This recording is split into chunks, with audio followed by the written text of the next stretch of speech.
Hey everybody, we wanted to take a moment and reach out to our online community about the bishop election and what that's going to mean. So here's some FAQs. We'll try and keep it short and sweet and tell you what we know.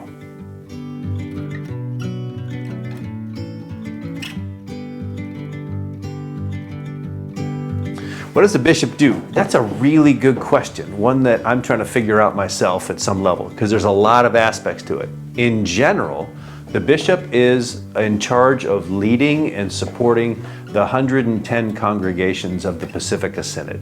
And that's everything from Orange County, south, and including Hawaii and Guam. I guess there's one place on Guam. So that means making sure that the pastors are supported, and when there's a vacancy, the synod office is the one that helps fill that vacancy. It means conducting leadership for the overall synod and being the CEO of the synod. So there's some logistical and business relationships that have to happen. And then there's the connection between the local community and then the wider church of the Evangelical Lutheran Church in America. So it means that the bishops also sit on committees and do other roles as it relates to the Conference of Bishops, which is one of the governing bodies of the ELCA. So that's the short answer, but what I'm finding out is it's like drinking from a fire hose, and there's a lot coming at me every day. So ask me the same question in about a year, I might have a different answer. So the Synod office is in Santa Ana at the Center for Mission and Learning that's up there.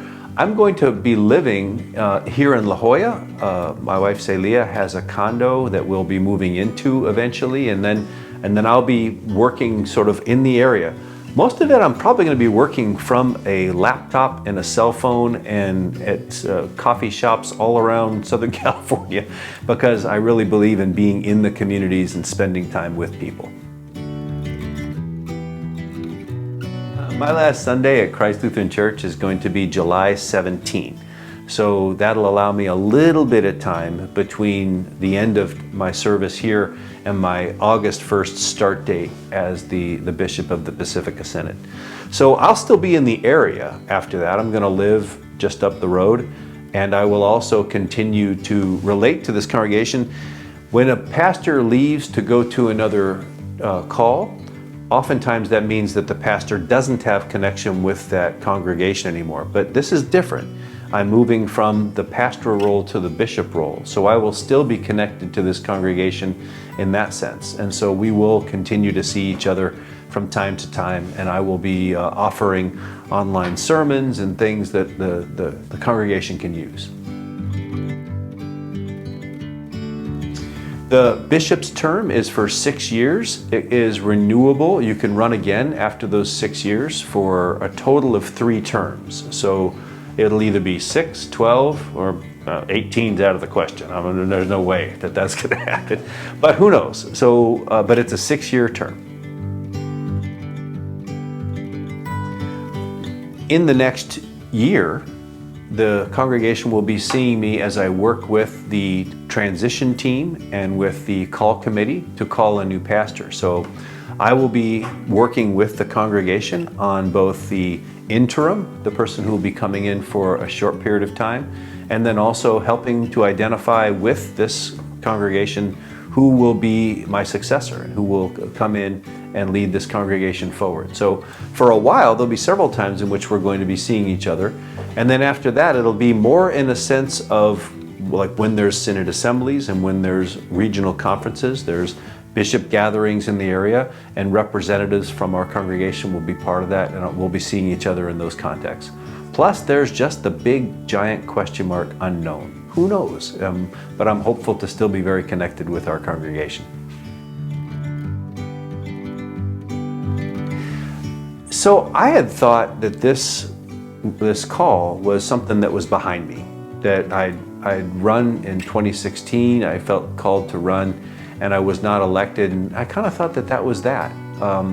While I was on the Camino walking, I know I was doing this thing about listening to God, and it's a dangerous thing to listen to God, I'll tell you that firsthand. And I would just start walking and I would say, lay it on me, God, what do you have? And one day there was a bit of a strong message of you could be bishop. And I got angry about that. I didn't want that answer. I was thinking it was going to be something, I don't know what I thought it was going to be. But I negotiated. I thought, well, if these conditions happen, then I would allow myself to be open. One condition was that if our current bishop, Andy, was going to continue, then I was not going to run. And the second one was I was not going to do anything to put my name forward. It would have to come from other people. When those two things happened, then I realized I needed to remain just open, and I've remained open the whole way. My motivation was to be my authentic self, and if that was what God wanted to be the next leader, then that would be something that the Spirit would confirm. And I feel as though that is what's happened. I feel aligned in this, so even though it seems daunting and there's lots of changes that are coming up, I also feel as though I'm where God wants me to be right now. So that's the big answer to why.